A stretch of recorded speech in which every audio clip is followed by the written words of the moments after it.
Mirad, siempre que doy ejercicios espirituales o tengo algún retiro, siempre llevo una virgencita que es precisamente la Virgen de Fátima.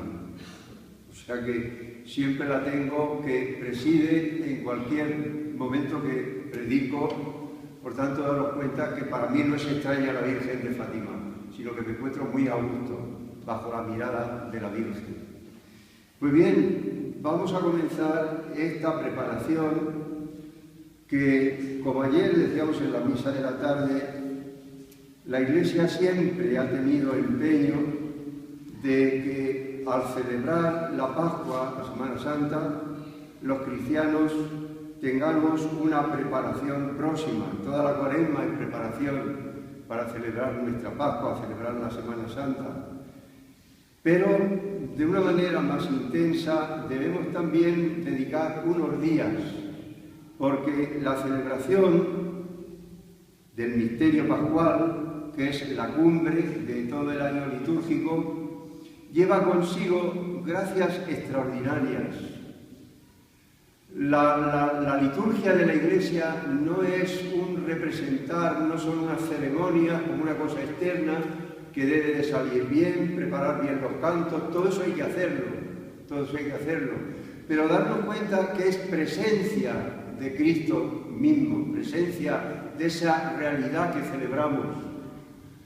Y por tanto, si es presencia, supone para nosotros también que nos encontremos con esa presencia, que no nos quedemos en lo exterior, que no nos quedemos en decir qué bien ha salido esto, qué bien ha salido esta misa, qué bien ha resultado la procesión. No es eso lo que hemos de buscar, sino verdaderamente para mí ha sido una gracia la celebración de Semana Santa este año, porque de una manera o de otra el Señor puede ser la oportunidad de nuestra vida. Yo lo decía ayer, me parece que lo dije, para mí el triduo pascual, la Semana Santa, desde que canté misa, mi obsesión ha sido celebrarlo y prepararlo, porque he tenido experiencia. Yo me acuerdo cuando empezaba la reforma litúrgica, esto que digo yo fue en el año 1953, hace ya unos años, asistí a una vigilia pascual cuando aún no estaba establecido en la Iglesia, como fue ya después del Vaticano II. Había unos años que el Papa Pío XII quiso recuperar la vigilia pascual y precisamente en ese año pues asistí a una vigilia pascual allá en Barcelona y para mí fue una gracia tumbativa del Señor, de tal manera que al año siguiente ya me fui al seminario.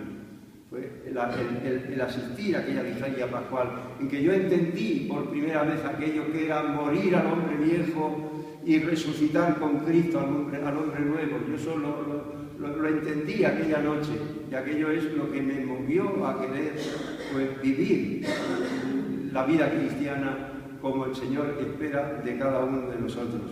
Y mirad, para que entendamos nosotros lo que es la celebración de la Pascua cristiana, lo hemos de entender a la luz de la Pascua del pueblo de Israel, del pueblo judío. Cuando celebraban la Pascua, la última cena, fue la celebración de la Pascua por parte de Jesús con los apóstoles, tenían costumbre de que al reunirse las familias, el niño pequeño de la familia, el más pequeño, preguntaba: ¿qué es lo que vamos a hacer para celebrar la cena pascual? Y entonces el mayor de la familia, el mayor de la comunidad, le explicaba al niño qué es lo que iban a hacer con aquella celebración de la Pascua, aquella cena comiendo el Cordero Pascual. Para nosotros el Cordero Pascual es Cristo, que ha sido sacrificado con su sangre, lo mismo que el pueblo de Israel. La sangre de aquellos corderos que untaban las puertas de los que eran familias del pueblo de Israel, pues obtenían la salvación y salían de la esclavitud. Pues bien, un niño preguntaba, ¿y qué es lo que vamos a hacer? Entonces explicaban, nosotros estábamos en Egipto, esclavos, durante mucho tiempo, y el Señor pasó. La palabra Pascua, como sabemos, quiere decir paso, el paso de Dios. El paso de Dios para liberar al pueblo de Israel de la esclavitud, que pasó por el Mar Rojo, y en el Mar Rojo encontraron su liberación de los enemigos que los perseguían y se pusieron en camino hacia la tierra prometida. Pues bien, nosotros también, y como Dios los alimentó con el maná y lo que Dios había hecho con ellos al darles a beber el agua en el desierto y al hacerlos entrar en la tierra prometida, y entonces ellos avivaban, el pueblo de Israel avivaban la fe, tenían despierta su conciencia de que eran el pueblo elegido, que debían de ser fieles a Dios nuestro Señor, que los había elegido como pueblo suyo. Y esto era la Pascua, para encender la fe y encender el fuego de la gratitud. Bueno, pues nosotros la Pascua, ¿para qué es? ¿Para qué celebramos la Pascua? Pues celebramos la Pascua también para encender en nosotros la fe y encender en nosotros la conciencia de lo que somos, el pueblo de Dios. Somos la iglesia de Dios, el pueblo elegido, el pueblo que ha sido rescatado de la esclavitud del pecado, habiendo pasado por las aguas del bautismo, donde nos vimos liberados del pecado y entramos a formar parte de la comunidad de los hijos de Dios, de la iglesia. Y entonces celebrar la Pascua es tomar conciencia de lo que somos como cristianos, de lo que somos como miembros de Jesucristo, de lo que es nuestro bautismo, de lo que es nuestra dignidad como miembros de la Iglesia, como miembros del pueblo de Dios. Esto es lo importante al celebrar la Pascua, que esa conciencia sea viva en nosotros para que seamos consecuentes. Y entonces, lo mismo que nosotros recordamos lo que era y hacía el pueblo de Israel, el pueblo judío, al celebrar la Pascua, nosotros también debemos de tener conciencia y decir, ¿qué es lo que vamos a hacer al celebrar la Pascua, al celebrar la Semana Santa? ¿Qué es lo que vamos a hacer? Y entonces vamos a recordar el amor de Dios, vamos a recordar lo que el Señor ha hecho por nosotros, y nosotros, al recordarlo, vamos a renovar las promesas del bautismo, prometiendo al Señor una mayor fidelidad en nuestra vida cristiana como miembros del pueblo de Dios. Y recordamos lo que Dios ha hecho por nosotros, lo que el Hijo de Dios ha hecho por nosotros. Después del pecado, la humanidad quedó sumergida en el pecado del mundo, y esto no es una cosa que hay que demostrar, es nuestro mundo. Nos encontramos en un mundo de pecado, en un mundo donde hay tantas miserias de todo orden, como decíamos, miserias físicas, miserias materiales, cuánta hambre en el mundo, cuánta injusticia, cuántos egoísmos, cuántas guerras, cuántos pecados, cuántos vicios. Si pensamos en la droga, pensamos en los males en la familia, las separaciones, los crímenes que se cometen cada día. Actualmente no hay más que coger la televisión y decir ¿en qué mundo estamos?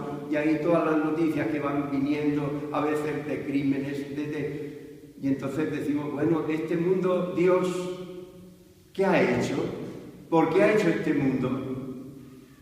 ¿Por qué? Decía el Papa Francisco, ayer celebrábamos los 3 años de su elección, y decía el Papa Francisco el Viernes Santo del primer año, que él lo celebraba ya como Papa, allá el Vía Crucis, allá en el Coliseo, y al terminar el Vía Crucis, el Papa, en su primer año, como sumo pontífice, el Papa Francisco, pues hacía este comentario: la cruz de Jesús es la palabra con que Dios ha respondido a los males del mundo.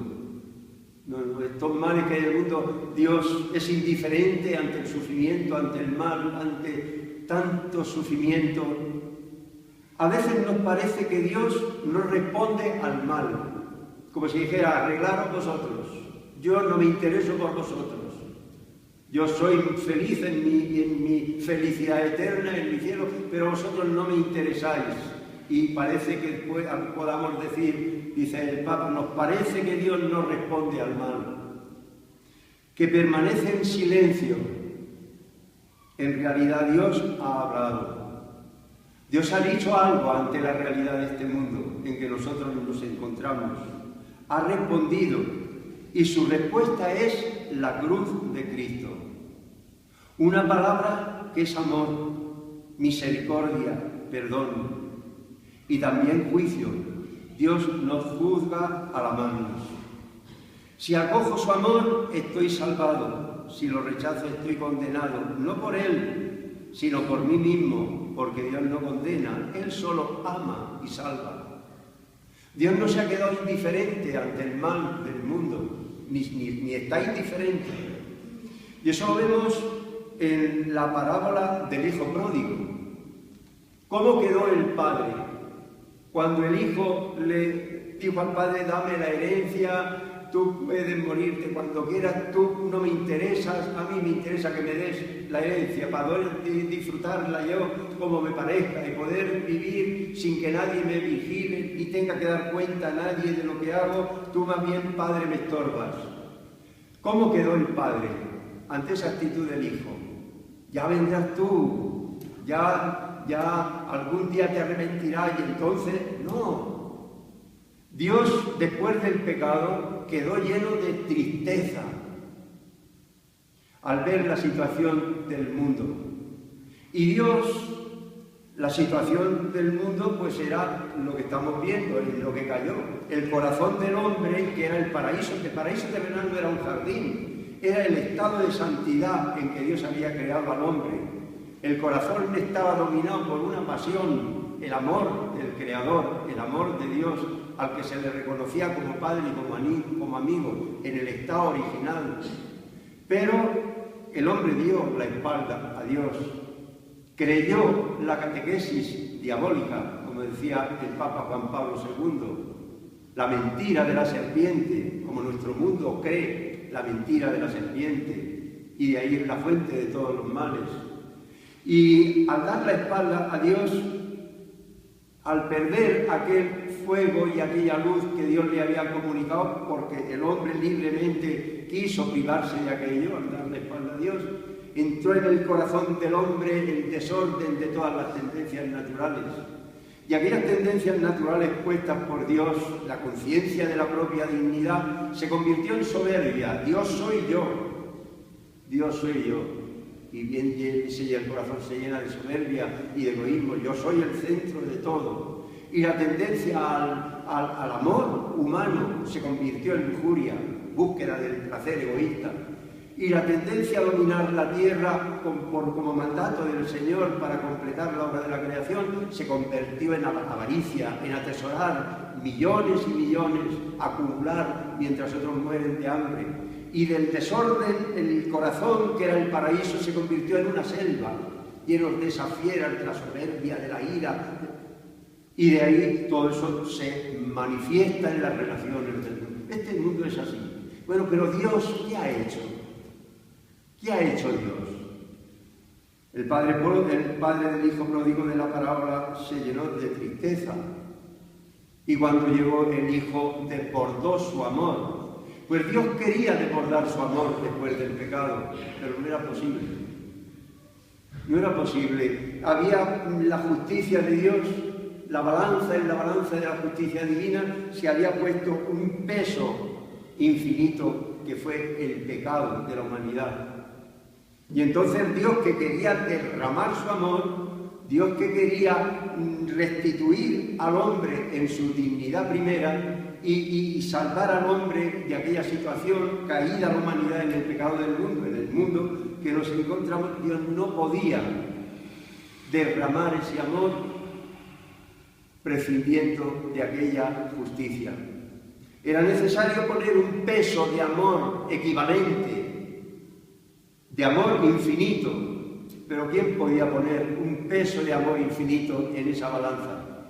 Y entonces es como una perla preciosa que cae en una charca y si queremos cogerla tendríamos que mancharnos, pero la mano de Dios no podía mancharse, la mano del Padre es el Hijo. Y entonces esa mano de Dios, misericordiosa, la mano del Padre, que quería sumergirse en el pecado del mundo y sacar del fondo del pecado a la humanidad, tuvo que revestirse de humanidad. Dios quería sumergirse, porque mirad qué palabras tan hermosas encontramos en los últimos papas. Decía el Papa Juan Pablo II, el Dios de la creación se revela como Dios de la redención, como Dios que es fiel a sí mismo, fiel a su amor al hombre y al mundo. Dios no nos deja de amar nunca. Nos ama y es fiel, no cambia su corazón nunca respecto a nosotros. Permanece siempre su amor a pesar del pecado. Dios que es fiel a sí mismo, fiel a su amor al hombre y al mundo, el suyo es un amor que no retrocede ante nada. Dios se dijo, estoy dispuesto a todo, estoy dispuesto a lo que sea por salvar a la humanidad. No retrocede ante nada de lo que él mismo exige la justicia. Y dice Benedicto XVI, el amor apasionado de Dios por su pueblo, por el hombre, es a la vez un amor que perdona, un amor tan grande que pone a Dios contra sí mismo, su amor contra su justicia. Dios se enfrenta con Dios. Dios se enfrenta con Dios, Él mismo. Y entonces el Hijo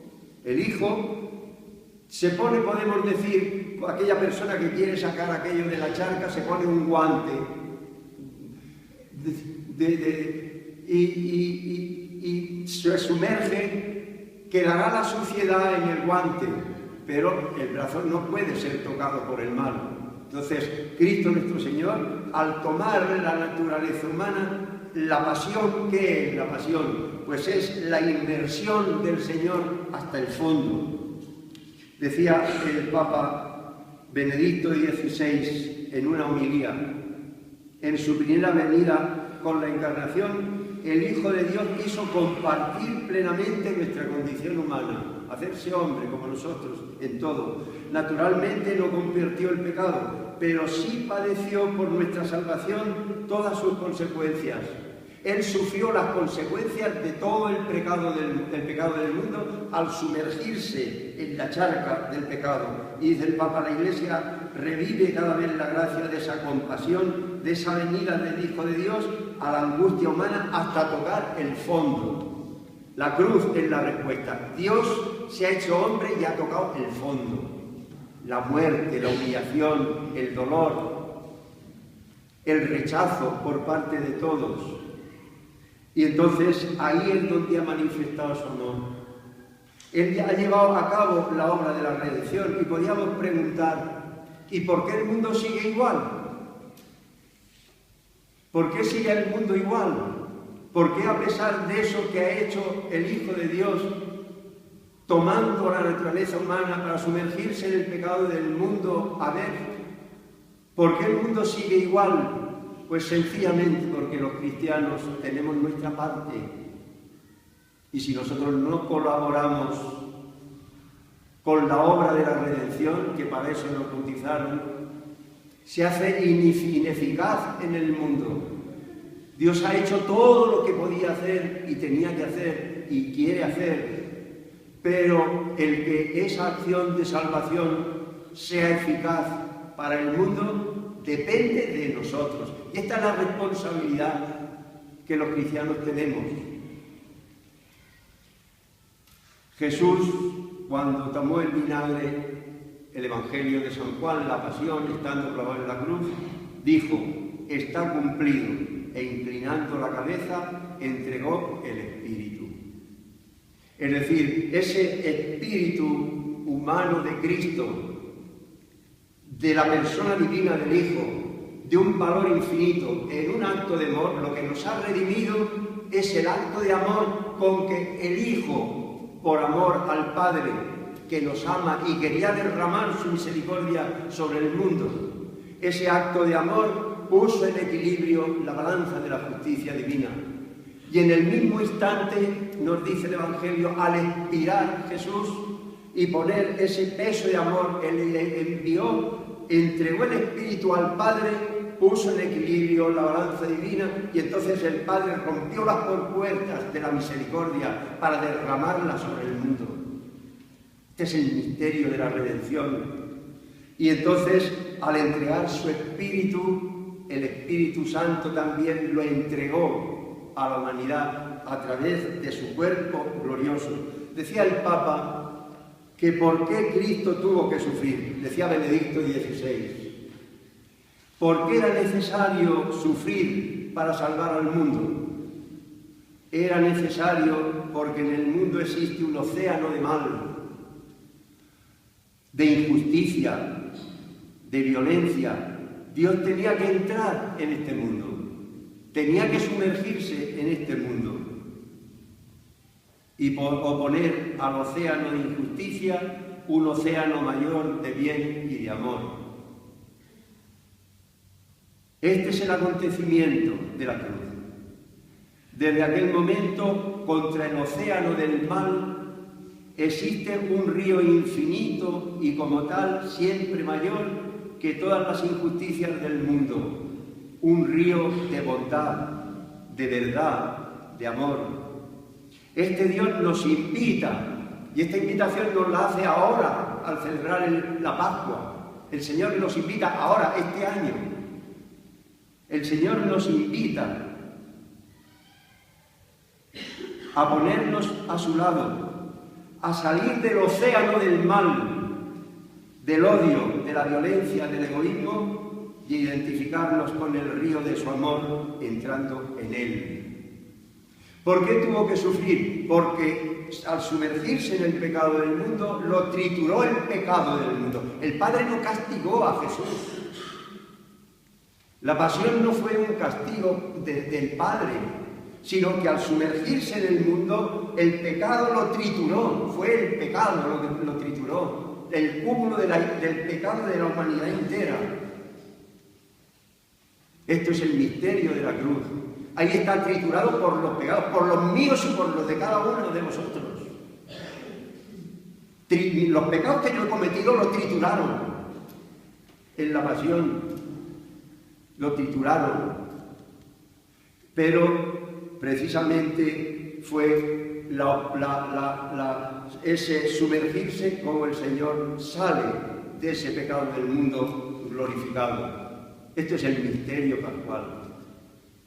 La muerte y resurrección, el paso de la muerte a la vida, el triunfo de la gracia sobre el pecado. Y esto es lo que vamos a celebrar, esto es el misterio pascual, el misterio del amor de Dios. Cristo resucitado, nos vamos a alegrar en la Pascua con el Señor. Resucitó al tercer día. ¿Y qué fue la resurrección del Señor? La resurrección del Señor no fue un volver a este mundo.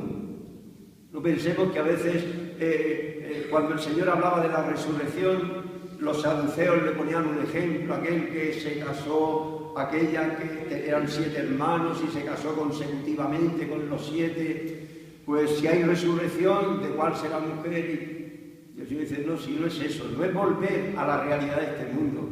La resurrección, si hubiéramos estado allá observando en el sepulcro, cuando pusieron el cuerpo del Señor, y decir, vamos a estar toda la noche aquí, a ver qué pasa, a ver cuándo resucita el cuerpo de Jesús, a ver qué pasó.